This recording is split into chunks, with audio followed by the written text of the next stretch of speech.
Right. Good morning, beautiful people, and welcome to Speaking Out Loud. I am your host, Rene Ruiz, and along with me is the man with the buys, the man with the tries, the one and only, my co-host, John Barba. What's going on? What's going on? Welcome, JV. Hell of a weekend. It was fun. Good weekend. Excited to, man, some good games yesterday, huh? To say the Yeah, least. bro. Exciting, God, we exciting got weekend. we got a hell of a show today. It is Overreaction Monday. With overreaction comes overreaction from all of us. Some of us think our teams are going to win the Super Bowl. Some of us completely think we should flip the entire thing around, fire everyone, and start all over. Today is the one day that you get away with that overreaction. Call in today at 575-808-9307 and give us your best overreaction on your team or even another team. Are the Dolphins completely doomed, Borba? Should they fire everybody, trade Tyreek Hill, get rid of Achan, or maybe their only problem is Tungavailoa? Also, Borba, are are the champs? Are the Super Bowl champs coming out of the NFC or the AFC? Micah Parsons, how Man, did he look? I don't know. Kind of good, kind of not good. Kind of reminded us, still kind of good. Also, the Bills and Ravens. God, what a nasty finish last night. I can't figure out how the Ravens just continue to blow these leads and lose these games. It blows my mind, JV. But we're going to kind of go through everything. Brock Purdy finishes with a beautiful touchdown to win that game in San Francisco. Bunch of storylines to get to, JB, but let's just go ahead and start off with the main thing. That's the main thing. The one guy that's kind of terrorizing both of us right now, or terrorizing me a little more than you, just because you haven't played yet. You played tonight. Tonight's game is the Monday Night Football game that we will get into here at about 7:15. Also, Tim Foley is going to join us at 7 o'clock to give us a little bit around that round table of college football and inform us on what's going on. We do have a homer, right? Diego Pavia. How's he doing? How's he looking? Did his brothers get their act together? Maybe, probably, hopefully. But JB, Michael Parsons, the start of that game, right? Packers drive down, score, defense comes on. The atmosphere is electric. Electric. Michael Parsons doesn't come in for the first, second play, and then they get him on third down. Michael Parsons walking in. What a welcome from Lambeau Field, bro. It was beautiful. Everybody standing up, going nuts. I think they understand what they got coming onto their team. Buddy comes in right away, puts pressure, crushes that third down play, right? Seems to kind of be non existent, but Mike is one of those players. If you're a Cowboy fan, you'll kind of understand this and you'll see where the hate comes. Is like, it seems like he's non existent because of the stat sheet. But if you're watching the game, I mean, Buddy's in the backfield in 1.5 seconds, wrecking that whole play. That's why in his interview before the game, or a couple days before the game, if you watch the interview, I don't have the clip for you guys, but he did say, I'm paraphrasing here, he said that he is going to get his cornerbacks paid. And he did that in Dallas. As you can see, Deron Bland just got an extension. Trayvon Diggs already had the bag. Probably extended Gilmore just another year. Unfortunately, he's unemployed right now. Um, but yeah, JB, what's your takeaway from Michael Parsons and the Packers? well, I mean, part of our overreaction Monday is, I think a lot of people might be overreacting a little bit to uh, the Packer and Lions game a little bit. You know, Obviously hyped. I mean, you get a generational talent coming off the edge, first game, home game at that, division rivalry against Detroit, who people still have high expectations on. Obviously, um, I mean, Packers looked pretty good. It's one of those games where you're like, okay, are the Packers this good, or are the Lions kind of figuring some things out still? It started off really slow. I think the biggest difference with the Lions this year that they're going to have to figure out, and you can kind of see it, is that game plan without Ben Johnson on the offensive side of the ball. Took them a while to get going. Uh, the stat sheet looks decent. One thing that really stood out to me was how much the Packers kind of shut down that run game. A lot of hype going into the season with Jameer Gibbs and David Montgomery. Those guys, they I think combined for a total of about 40 yards. Jared Goff was 31 of 39. I think a lot of that came in the second half, dump downs to Jameer Gibbs, who had like 10 catches and stuff like that. So I think they're trying to figure things out. And just the worst place you could probably play week one opener is in Lambeau Field after what just happened these past week or so. So just a tough place to play in, tough environment. You got different coaches, you got a fill out process. So although the Packers did have their way pretty much that entire game, let's slow down a little bit. I think let's slow down a little bit. Let's let the season play out a little bit. I think the Lions are still having some things to figure out. They might not start off as hot as we thought they might start out. They got some things to figure out. But Packers, I JB, mean, they deserve that. if you remember correctly, I did tell you leading into the show this year, I and maybe it was Earl that I told, but for me, I think we're going to see a huge step back from the Detroit Lions. I don't see them winning the division. I've always thought it was either going to 100%. be the Packers or Vikings. I think them losing their offensive coordinator and DC. Granted, let me take a step back here before I just kind of grill the Lions here. I know it's Overreaction Monday, but let's the Lions did lose to potentially the team that's going to come out of the NFC. So let's definitely put a bookmark there. So we can't completely overreact, but what we saw from Detroit yesterday, if you're a Detroit Lions fan, I feel like I feel like you're definitely down in the dump right now because I mean the offense for having all those weapons, the offense just looked shocked. Like they got smacked in the mouth and didn't know how to respond. And Yeah. with Dan Campbell there, that was the one thing that I didn't expect them was not to be ready for physical play. And this division kind of gets criticized a lot for being soft. And maybe I'm the only one that's saying that, but it does always kind of seem like this division is somewhat soft. But we're seeing some smash mouth football. I'm that game yesterday from the Packers got me juiced up to see the Vikings Bears game today because if those Yep. boys don't bring that type of physicality, I'm sorry, but I'm telling you now, if we don't see physicality from the Vikings in Chicago today, the Packers are going to run away with that easily, easily.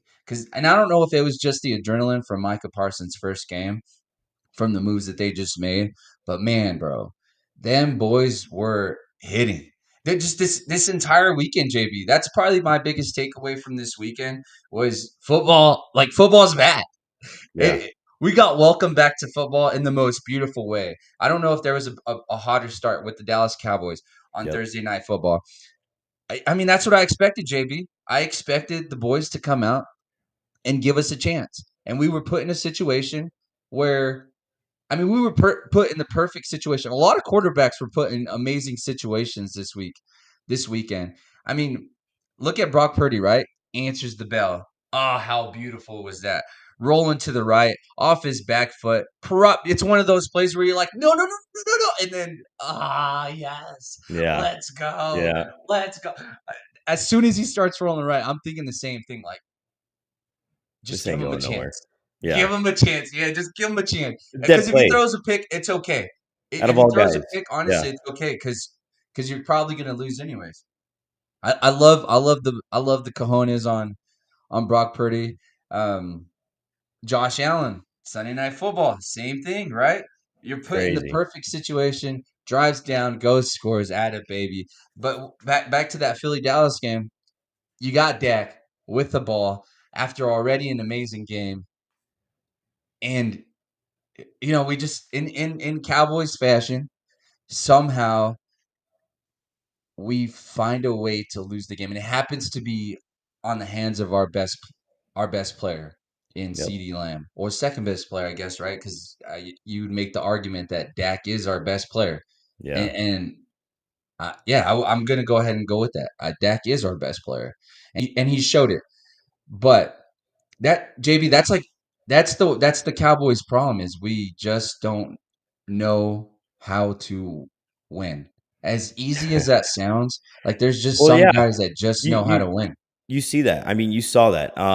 Teams that know how to win, we'll kind of obviously we're talking about the Packers a little bit and their what they're gonna do and how strong they are in the NFC. They're looking like obviously favorites right out the gate. But you want to talk about teams that know how to win?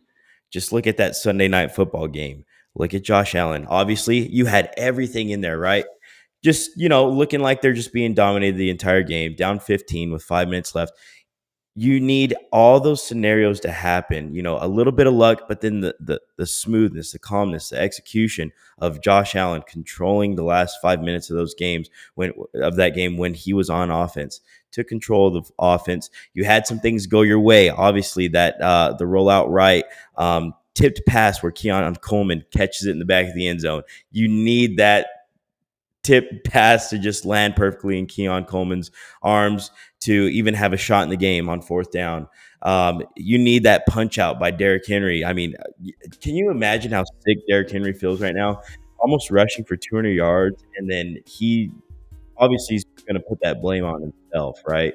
I mean, for what 55 minutes, we're talking about how the Ravens look like they're going to finally get over that hump, and then the last 5 minutes, you're like, dang, Josh Allen is still there. Like crazy comeback, crazy way to finish that game. And Josh Allen that team never lost hope. And every time you needed a big play, it was to be made.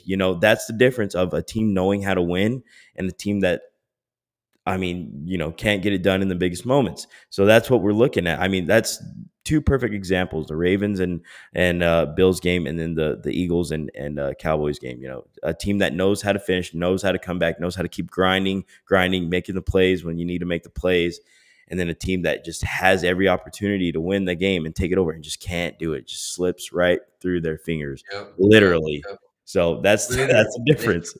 literally, That's the literally. difference. You you know what's beautiful about you saying that is that as a Cowboys fan, I feel optimistic because brother, the coaches coached their asses off that game. The Yeah. Cowboys were put in every perfect situation that they could have possibly been in, and we just couldn't complete tackles.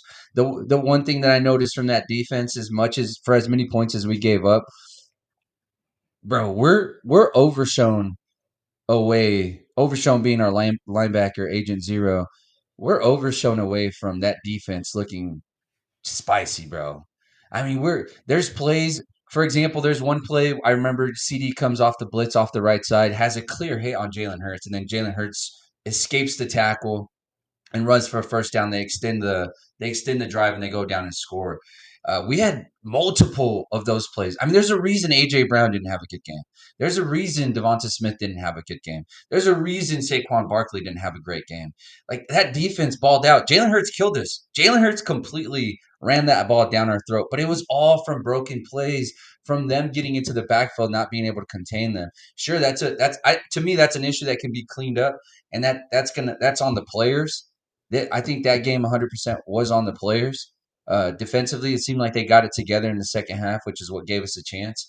But yeah, bro, it comes down to a couple drop passes. But that, like you said, that's the difference between teams that know how to win Yep. and teams that just come up slightly short. But Yep. I'm feeling optimistic.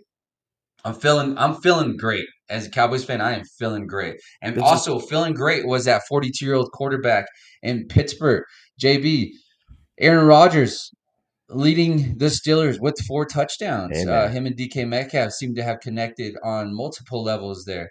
I think yesterday I threw out a little tweet just to kind of get a little filler out on what was going on in the world with the Pittsburgh Steelers, and I hit up Billy and I said Super Bowl or no, and Billy seemed to be slightly upset.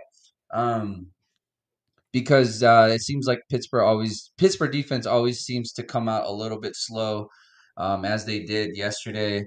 They paid a bunch of players, right, um, on Here's the thing. defense. So Go ahead, go ahead, so go ahead. so with the first thing I saw, that was one of the games that I was watching, right? That was one of the games I was watching. I was tuned in on, kind of watching. I was excited. Aaron Rodgers. Man, one thing that he just looks like a grandpa in the pocket, can't move anywhere. But one thing he can do still is sling the rock, still has really good accuracy, still I can got sling good that thing. tip on the ball, everything you need. And the offensive line had their issues a little bit. But my concern is now this could just be a new team, a new quarterback. Obviously, you got a new system in New York with the Jets, Justin Fields, and all that. Maybe obviously we knew that they were going to run the ball. Like the success to the Jets is going to be the ball heavy, make plays. Justin Fields, we're going to use him in every single way that we can use him, and you just got to make some throws. Which, for the most part, Justin Fields, I mean, he was no slouch. No slouch. He had a lot to prove against Pittsburgh. And honestly, he did everything for that team to win. And I mean, what do you do in the offseason, Pittsburgh? You go and trade for Jalen Ramsey. And for Jalen Ramsey to lay that hit on Garrett Wilson on fourth Oh, down, man, yes, tough, bro. yes. Tough.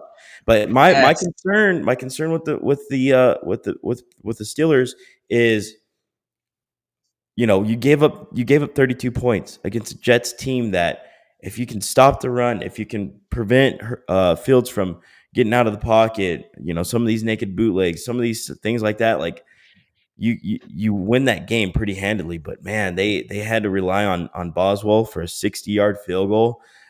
They had to get that stop on fourth down. Like there's some questions in that defense. Maybe they just weren't ready for the type of game plan that the Jets threw at them. But um, tough game, bro. Tough game. And I think the Jets are going to be no slouch this year. They're a respectable team, I think. Terry Glenn's over there. I mean, you see it. I think we saw it, and I think we're going to see it tonight too. But you see, kind of back to that Packer and Detroit game, how big those coaches are. It's crazy. I bet that first drive, those first two drives with Jared Goff out there, man, he's like, man, where's Ben? Yeah, yeah, You know what I yeah. mean? Like I can see that in the back of his mind. And I know Detroit fans were going Like, crazy, probably like, definitely, oh no, especially you know, after that first drive, it's probably like, shit. oh no, like we got rid of Especially them. because they always say what the first 12 plays are scripted, Yep, right? Or and first 10 plays are And scripted. man, and what were the Lions so good at last year? Like starting off hot. In most games, they started off hot, hit you tempo, tempo, tempo. Everything was there. Even like midway through the game, they had a couple games that were rough last year, but for the most part, you knew what you were getting out of the Lions. High scoring. I mean, literally the highest scoring team last year, and they get held to 6 points. For 58 minutes of the game, score the last minute of the game. Shout out Isaac Tesla. Pick him up on your fantasy. Dude's a baller. He caught that pass for the Lions. But yeah, like to be shut down the whole game like that, man. And yeah, so we're seeing some things. Obviously, Pittsburgh, some good things to look forward to. I think you got a quarterback that can help this team and is gonna help compete for that division title, at least in the AFC North.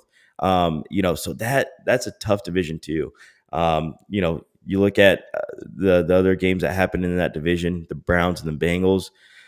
I mean, you talk about, we just talked about Josh Allen finding ways to win the game, finding that team coming together and finding ways to win that game. The Browns, a team that just found every way to not win that game. You know what I mean? Yeah. Sorry if I'm talking about another No, no, team, no. It's another cool. topic. We're bouncing around. That's cool. Yeah, We're we're good. just We're good. bouncing around a little bit. Overreaction. It's Overreaction Monday, overreaction, baby. man. It's overreaction. We haven't even hit the good part yet. We haven't even talked about the good things yet, man. I mean, just Oh, you see two tipped passes that turn into interceptions by the Browns, and that's pretty much why they lost the game. That's why they lost the game. I mean, two kind of fluky plays that you hardly ever see often. Just the ball bounced the Bengals' way. They happen to get it done. Like little things. I think it's going to be a really tough division. And Joe Flacco, he can still sling the ball too. I mean, he yep. was throwing some missiles throughout that game as well. Let me ask you this real quick, and I don't want to overreact, JB, but feels like it feels like we know what we're gonna get from Joe Flacco, Yeah. and I think that the Browns should. Let's just find out what we got. Yep. Let's go ahead and let's toss those two rookies in there. One of them, either give me Gabriel if he's Yep. your number two already. So let's give me Gabriel next week, and let's see what Buddy can do. Because although that game wasn't on Joe Flacco completely yesterday, that pick to lose the game, they were driving down. They could have easily won that game. They probably should have won that They game. should have won it. Uh, Missed fashion. field goal, like a 35 Oh, yard field goal to take the yeah, lead. what a shit weekend for kickers too. I mean, Yeah. hard hits, missed kicks. Oh, come on, that's football, baby. But with the Browns, I feel like we've seen the ceiling on Joe Flacco on multiple teams. I mean, this he gives us a glimpse of just the old Joe, You but know, I think let's see Cleveland. Just yeah. let's go ahead. Let's move on. It's Yeah. time to look for your next quarterback because this team has a chance, bro. That defense is so freaking good. I just feel like Cleveland's going to continue to waste that defensive talent because they can never seem to find the quarterback. And the time that they did in Baker Mayfield, they let Buddy go. Yeah. They let Buddy go. And look Huge what he's doing mistake. over there in Tampa. Look what he's doing in Look Tampa, what he's driving doing. down another guy. If you're a Tampa Bay Buccaneer fan, oh my goodness, you have got to feel so good because the Buccaneers seem like they're getting over that hump where they're becoming that team. Just like we're gonna keep nailing this on the head. There's teams that know how to win, and there's teams that just find a way to lose. And Just it can't seems do. like Tampa Bay is kind of starting to turn the wheels. I get it. They were playing Atlanta, soft defense.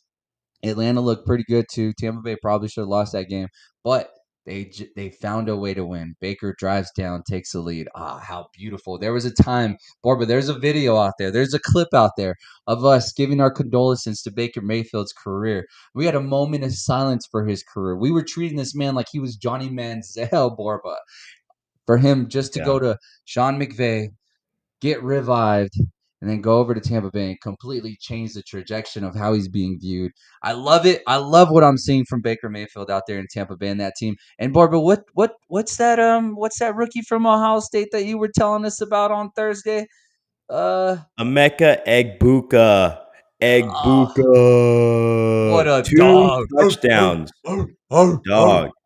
Dog, 2 touchdowns, bro. The game-winning touchdown. I mean, he put up 23 fantasy points. I mean, he had a heck of a game.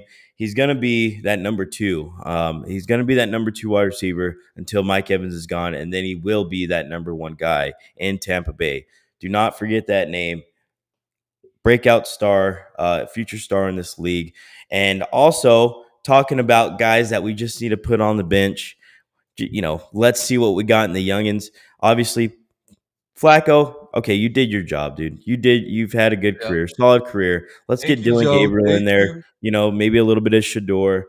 Hey, another guy that needs to hit the bench, see you later, is Russell Wilson. You talk about guys that Oh, just talk about guys that that one. need to just sit down on the pine. Russell Wilson, buddy, I'm sorry, man. We got Jackson Dart right here. He's ready to take over. He's blinged up on the sideline, bro. He's ready to step in this game. And when Malik Neighbors is already fighting with the head coach, second half of that game, you got to do what you got to do. I can't remember a wide receiver being happy with Russell Wilson in years. He just doesn't bring the best out of your wide receivers. He's not gonna take you over the hump. He's not gonna, he's you gotta bench the guy. You gotta bench the guy, see what you got in Jackson Dart and ride it out because there's jobs on the line now in New York. So yeah, you, Yep. you gotta put Yep. in Jackson Dart, see what you got with that. JB, I couldn't agree with you more. Yeah. Russ has got a 1-2 step himself to that That's sideline. tough. What I wrote down here on my notes is this is all I wrote for the Giants. Malik Neighbors is a bad dude, but has Yeah. nobody to throw to him. Bro, Yep. I think he had 12 targets, and if you watched about 4 of those 6 that he did catch, each one was so contested. Like Yeah. he probably saved Russ from about 4 picks yesterday. Awful. Yeah. And Really bad. New And there's York, some other ones he New should have York, came down with. yeah, for Crazy. sure. New York, Crazy. it's time to just give the keys to that young man and let him ride. Let him Yeah. ride. Let him ride. JB. With that being said, let's pause from the NFL chatter and let's dive into what happened on Saturday in college football. We have a former UNM alum cornerback, the one and only Tim Foley. Morning, guys. How you Tim, doing? what's up, Morning, brother? Welcome morning. to the show. I appreciate you coming on. Yeah, no problem. Appreciate you guys having me. Hell yeah, Tim. Well, just give us a little briefing on what happened in college football on Saturday. Yeah, so for everyone that missed this weekend, we had a what was slated to be a boring week two in college football with only one top 25 matchup. Ended up being everything but everything. Well, all the games were pretty close, especially the ones that weren't supposed to be. So what was supposed to be a boring weekend actually ended up being a great weekend of college football. We had some really big upsets. We have some college Heisman candidates moving in the polls, and then top 25 teams moving on up as well. Yeah, we sure did, bro. So tell me, what happened in Florida? Talking about upsets, what happened in Florida? Yeah, man. So I mean, I kind of told you guys this last week that I was looking at Florida to overlook this USF team because of their schedule that was coming up. I did not think that they were going to win this football game. I thought it was going to be close, or closer than what the spread was, but I did not think this was going to happen. Really, what happened, to recap it all, Florida had 11 penalties. That really hurt them in the long run, and the worst penalties came on that final drive. They they were down. USF was down 16-15, backed up on their own 11-yard line with 2:25 left in the game. They had a PI call, and then the very next play, they had Brendan Bedd, who was a defensive lineman for University of Florida, spit in the face of a USF lineman. So two back-to-back penalties like that gave up 30 yards, which ultimately gave USF the yardage to drive down, kick a field goal with the time expiring to win that football game. And what's crazy about this now is Billy Napier has been in the hot seat in his job at Florida for the last couple of years. They've been having really bad luck of the dice with scheduling, so they're now 1-1 heading into probably their toughest game of the season this next week in Death Valley at LSU. And then after that, they're playing at Miami.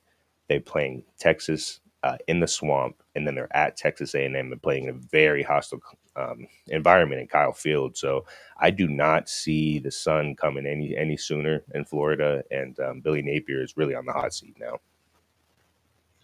So you're telling us I don't want to overreact, but Florida's out?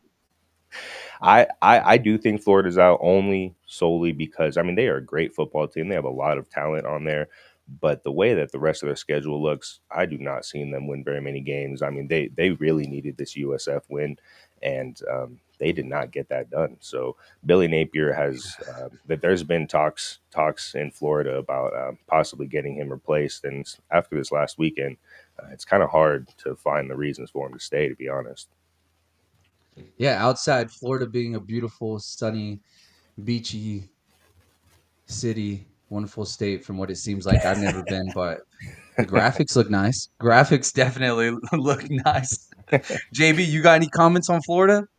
Florida, I mean, dude, who's okay? I'm not the biggest college football guy. I don't really know by name, but I mean, their quarterback is he looks like a baller though. Like he looks like a baller, like possibly like a first, second round draft pick.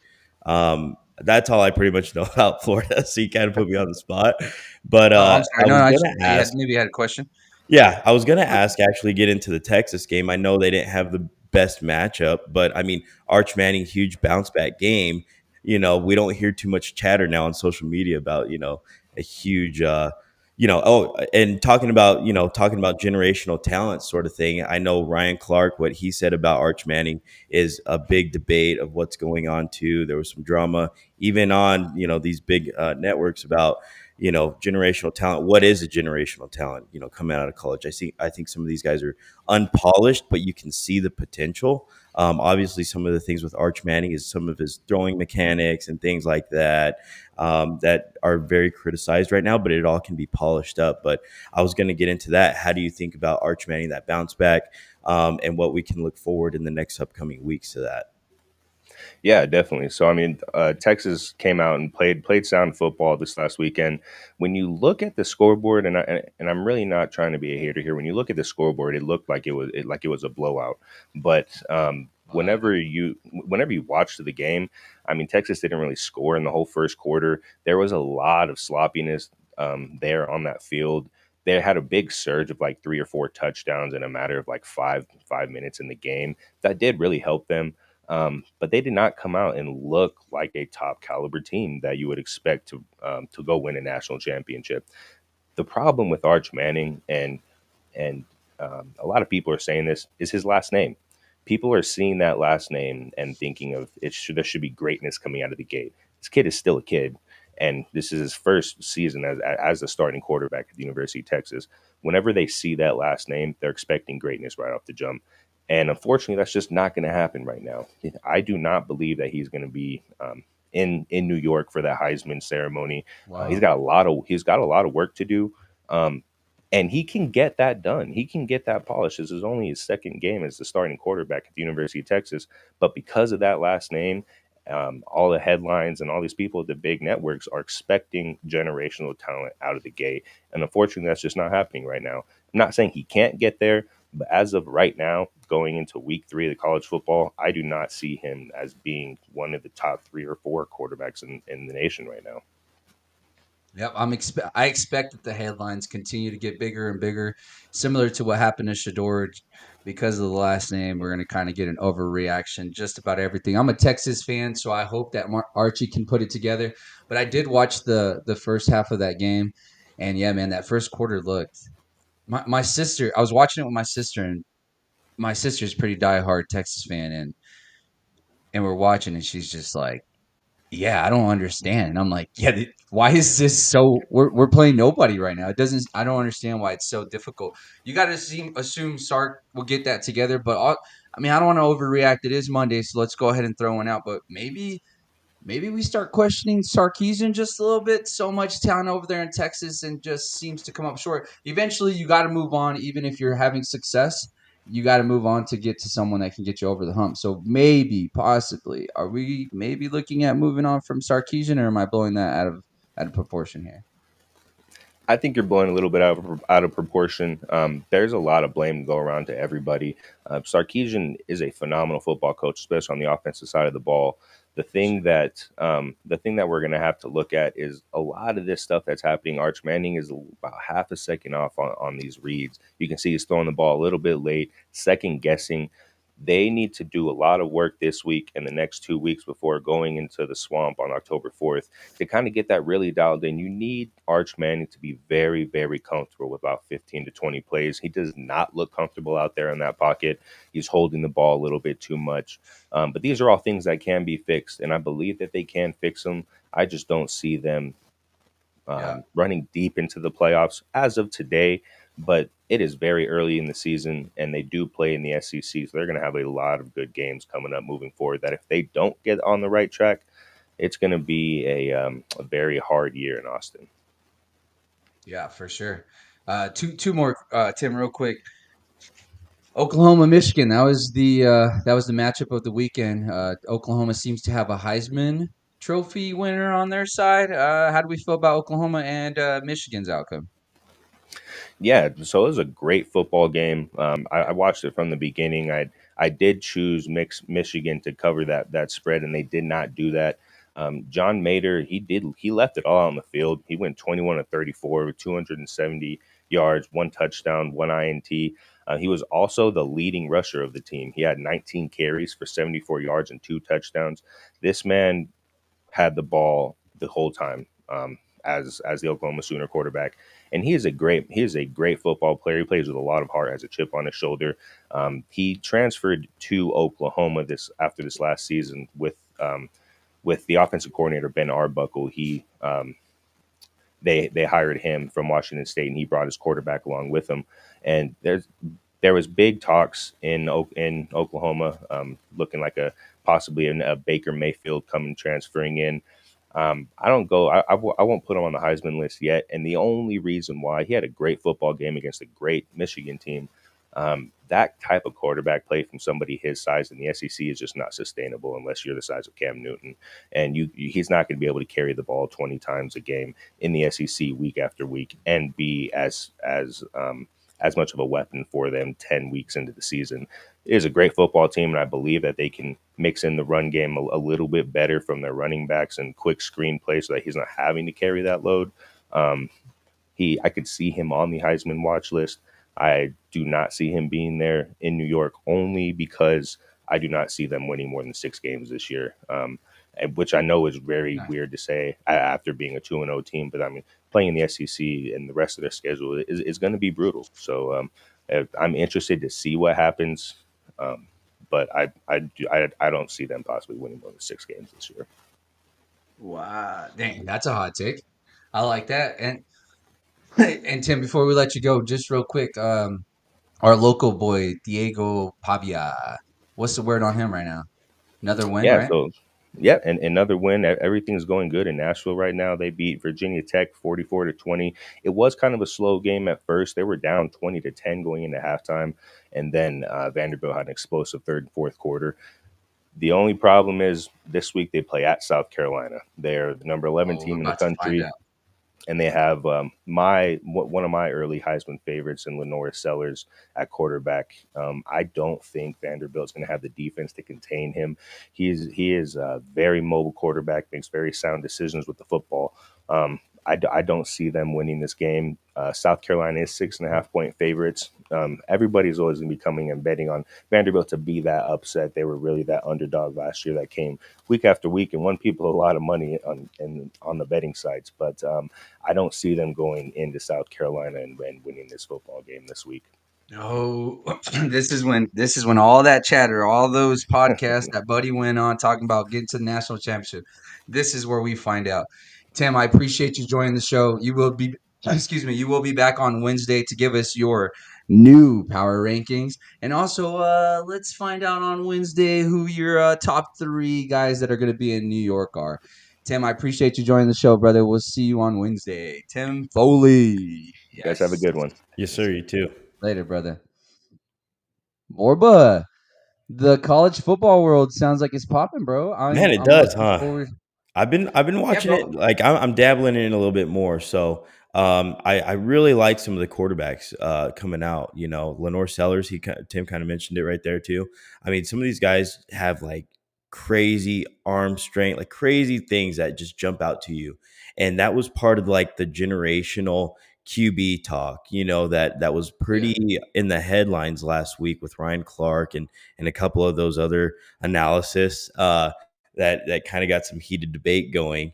But yeah, there's some things to look forward to in the college football world right now. And I've been watching. I've been trying to get my knowledge up a little bit more in that area because that's one of the things yeah. I'm a We're NFL. definitely yeah, NFL definitely tell me college anything. football casuals, Yeah, 100%.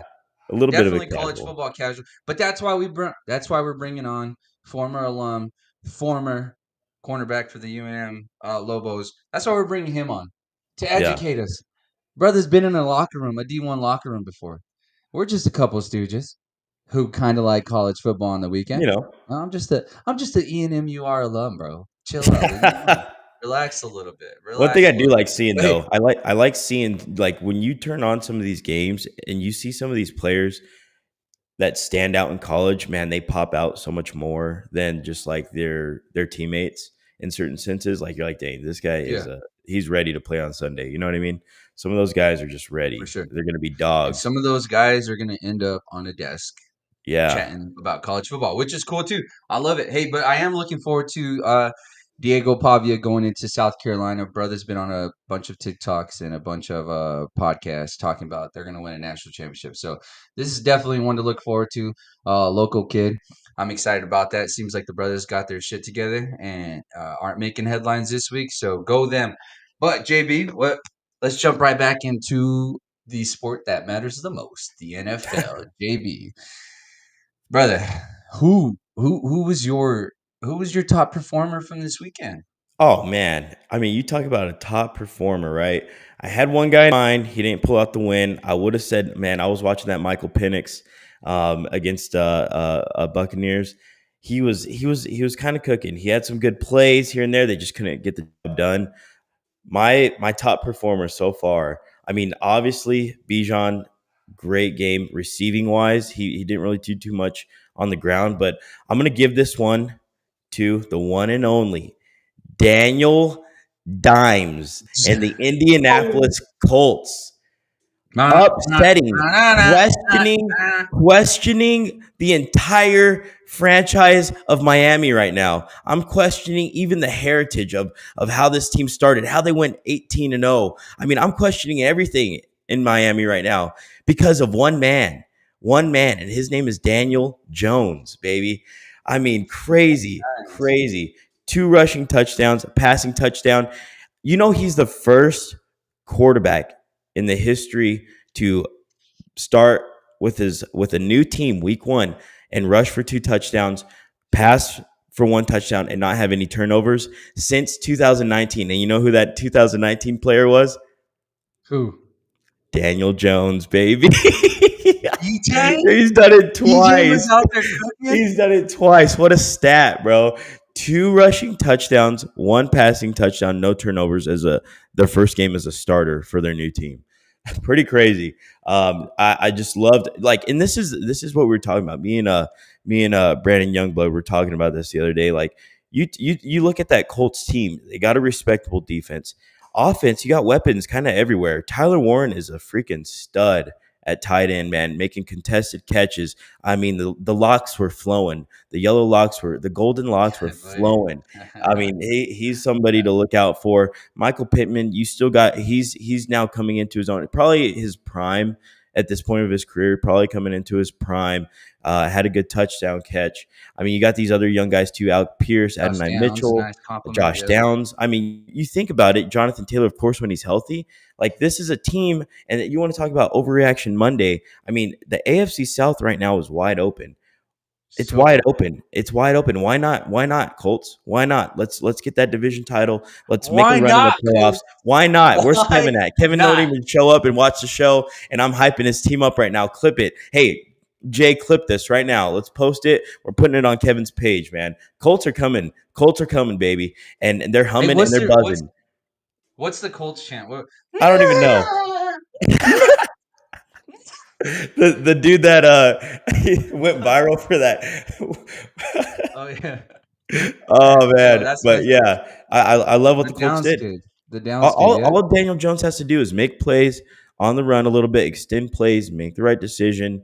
Jonathan Allen's going to help that team a lot. I mean, Jonathan Taylor, and those guys, those weapons. Tyler Warren is a huge like security blanket for a quarterback that has like some question marks when it of his past like of his like past performances. So like Daniel Jones, like come on now, Indy, this division is yours right now.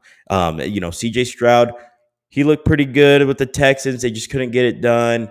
Obviously you got the Jags, you got Travis Hunter, Trevor Lawrence. There's still some question marks overall with just the team in general.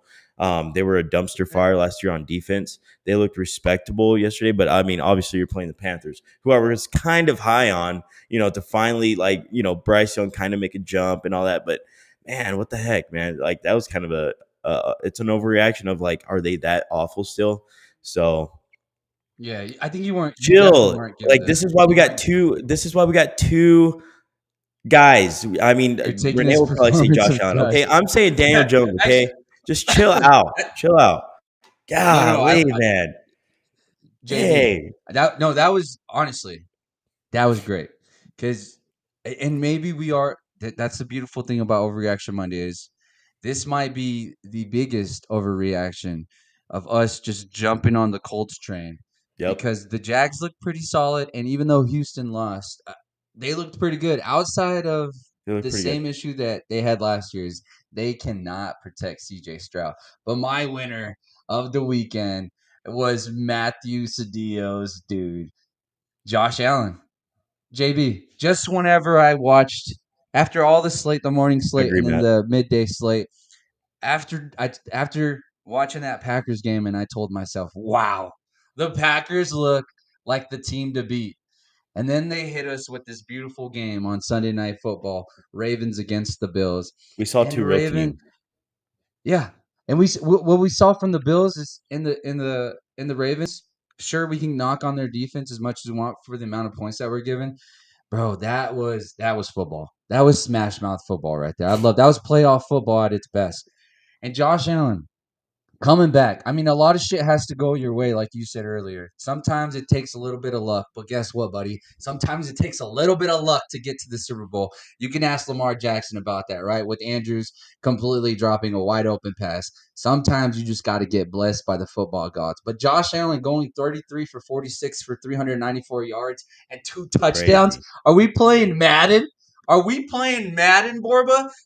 I don't want to overreact, but it feels like the Super Bowl champs are coming out of the AFC. I don't know, JB. You tell me. You tell me. My It only thing is I don't like that Josh Allen. Josh Allen is still their best runner. Like we got to give the ball to James Cook a little. We either got to give it to him a little more, or we got to scheme up some shit, Sean McDermott, because you're on the hot seat, brother.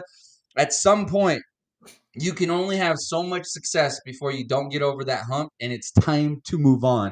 I think we're at that point in Buffalo, and maybe I'm wrong here, but I think we're at that point in Buffalo where, hey, Sean McDermott, you got to get it done this year. And if you don't, we got to go find an offensive guru that can get this team over the hump. We've seen this team have a top 5 defense and still somehow come up short. Still somehow figure out a way to lose. And maybe it's because of that guy, that little Kermit the Frog guy over there in Kansas City, who, they're saying is the worst team in the division. They got the worst record in the division board. Maybe we're overreacting there. But I do think that the Super Bowl champs, after week 1, I think they come out of the AFC. It's tough to go against that. I mean, literally, I was thinking like, wow, the Ravens, I mean, they're going all the way. This is their year to lose. And what happens?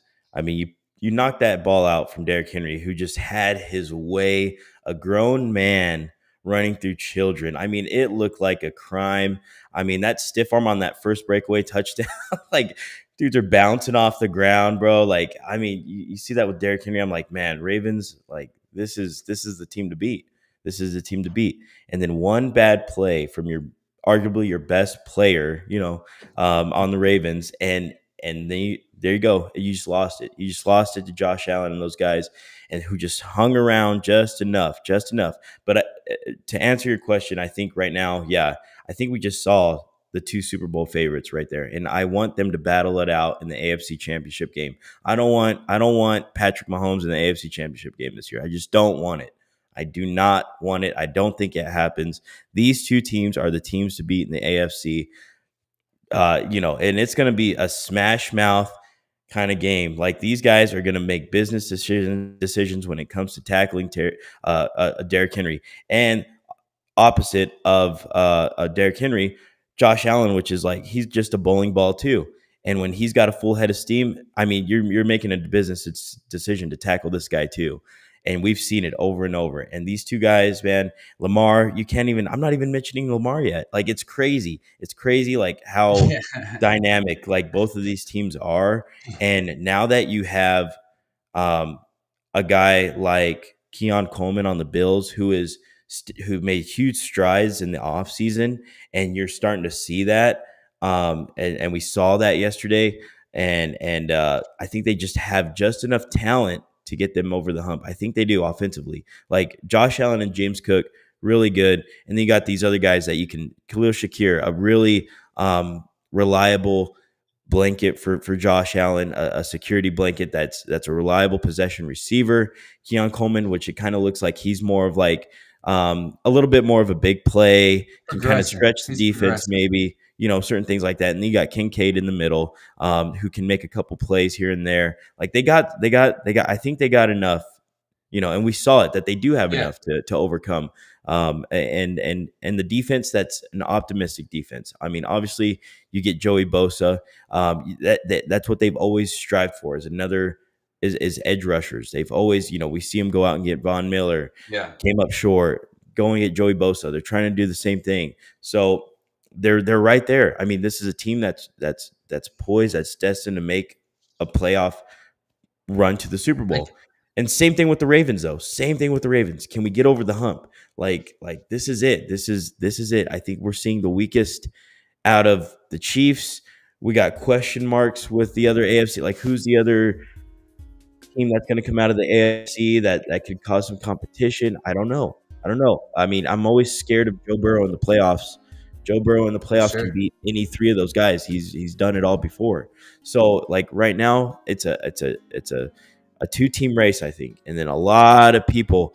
What's Justin Herbert going to do this year? I mean, what's going over He there? looked good. Are they gonna? Is this his year where he finally kind of takes over, takes control? They've kind of always had that run first mentality the past 2 years since Jim Harbaugh took over. So now we kind of saw a little bit more passing out of Justin Herbert. Does he carry this team deep into the playoffs? He should. He should. I mean, you got the team around you, Should. and, Yeah, and he they held up really, really well against the Chiefs, against Chris Jones, Karlaftis, and some of those blitzes that Spagnuolo likes to send at the quarterback. Justin Herbert held up Yep. really well, and Keenan Allen, he looks young again. I mean, geez, he's making plays. Lad McConkey. Yeah. You got guys. I mean, it's going to be a close race in the AFC, but I think when you're talking about the NFL as a whole, who are the best teams? I think we just saw two of the best two last night. We Ravens and definitely did. Bills. We definitely did. What's unfortunate is there's about 6 great quarterbacks, let me chill on the great part, but there's 6 legit quarterbacks over there in the AFC, and guess what? 5 of them aren't winning shit, and that's Nope. gonna happen this year. JB, we got about 5 minutes left on the show. Let's chat a little Monday Night Football. I'm sure you're a little juiced up, a little gassed up. I'm What we ready. got here is we got the Vikings heading over to Chicago, Soldier Field tonight at Ready. 6:15 local time, 8:15 Eastern time. Money line sitting at -10. It's a coin toss out there in Chicago, Borba. It What is is. going on? The expectations for Chicago is crazy. The game total is 45 and a half. So we split that bad boy down the middle. What is that? 22 and a half points each. Can they get over 22 and a half? JB, just let's talk about why we should root for the Minnesota Vikings. Hey, obviously you're getting JJ McCarthy. I mean, this team just came off of a 14-3 season. JJ McCarthy, it's his debut. That's why the odds are so neck and neck right now, because we don't know what we're gonna get. Just give me, literally, in Minnesota, you got a great roster, right? You got a great roster. Obviously, we're missing Addison, but we go pick up Thielen, who's still a serviceable guy at wide receiver. Great hands, great route running, doesn't have the explosiveness that he used to, but he is a reliable target that JJ has been throwing to the past 2 off seasons, actually. So they already have that chemistry. You get TJ Hawkinson, who's finally fully healthy. And to mention this, maybe the best offensive and defensive guru right now, coaching wise, and Kevin O'Connell, who's gonna make magic happen with whoever is at quarterback. Nick Mullins threw over for 400 yards twice when he was out there. He made Josh Dobbs look like the bald astronaut. I mean, like the astronaut guy. Like, this guy has a proven record as a quarterback whisperer to bring the best out of a quarterback. And we're not asking for a miracle out of JJ McCarthy, like, right off the rip. Like, we got this guy help. You sign Ryan Kelly, you sign Will Fries, a great up and coming guard. Ask Kevin about those guys. Donovan Jackson in the first round. You bulk up that interior, and then your left tackle and right tackle are all pros. So on paper, this looks like a top 5 offensive line right off the rip. You go out, you trade for Jordan Mason, who we all saw last year kind of as soon as week 1 happened, stepped in for McCaffrey on the 49ers and had a really good, solid season before he kind of got hurt and injured later on in the year. You have a solid offense. Defensively, with that Brian Flores scheme, guys are lining up everywhere. They're flying around. I mean, they're going to give you different looks. It's going to be a very a solid defense. Now, there's a couple question marks in the secondary. What sucks too is there's an undisclosed illness, not injury, but illness to Harrison Smith. So the Hall of Fame safety. So he didn't even make the flight. So we got some interesting. Some interesting things in the secondary, to say the least, which makes it very interesting for Caleb Williams, who now has Ben Johnson in his corner. And Detroit is probably crying right now as Ben Johnson is going to hit the sidelines for Chicago today. And I think what you're going to see now is a much more structured offense for Caleb Williams. Quick reads, quick decision making, doesn't want to hold on to the ball too much, doesn't want to, because that's the major issue that happened last year was I'm holding on to the ball way too much. I'm out of control. I'm kind of just slinging the ball wherever. I think everything's going to be a lot more structured, and you want to see that out of the number one overall pick. You want to see growth. Um, yeah, Vikings all the way, baby. Let's go. It's what a chat. What a chat. Let me try to talk you into why we should go for the Chicago Bears. Well, let's start off with Borba. They're 7-2 at home last season. Does that matter? Maybe, Nope. probably. They've won 5 of the last 6 meetings versus the Vikings. Is that true? Well, that seems a That's little not true. wrong. Inaccurate stats Uh, already. Inaccurate. uh, Crazy. We yo, this swept them is last year. crazy. Justin We Fields has swept them 16 last year. rushing So touchdowns in 2023. That's hilarious. Only one win in the last 8 versus the Vikings. That seems a little. who made Yo, this? that's Who made funny. this? So when I'm looking up stuff yesterday, I'm like, all right, talk me into going for Chicago. Outside of them restructure, I guess this is a big game for Chicago to find out what their offensive line is made of. They made a lot of moves bringing in a young and offensive line. They Yep. brought in some weapons for CJ, and then the most important thing is Ben Johnson. We find out what Ben Johnson has. So if you have faith in Ben, I think you should have faith in Chicago. I think there's definitely a reason why this is a coin flip, and it's not just because Harrison Smith is out. I Yep. this is going to come down to Caleb Williams and Ben Johnson. It's going to be a close one, I think, tonight, JB. I like I'm gonna go with the Vikings tonight. I like the Vikings in a close one. I expect them to run the ball a lot. Aaron Jones, my star of the game tonight.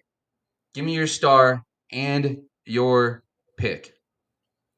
Obviously, I'm going Vikings. I think they win. I think they win 27-20. I think it's like 27 to 13 or something. And then Bears kind of score late, make it interesting. And I think we win 27-20. So I think we get over that line, 42 and a half. And I think my star off rip, give it to TJ Hawkinson. I think he's my TJ. star. I think he gets over 10 targets tonight. He's going to be a safety blanket for JJ McCarthy.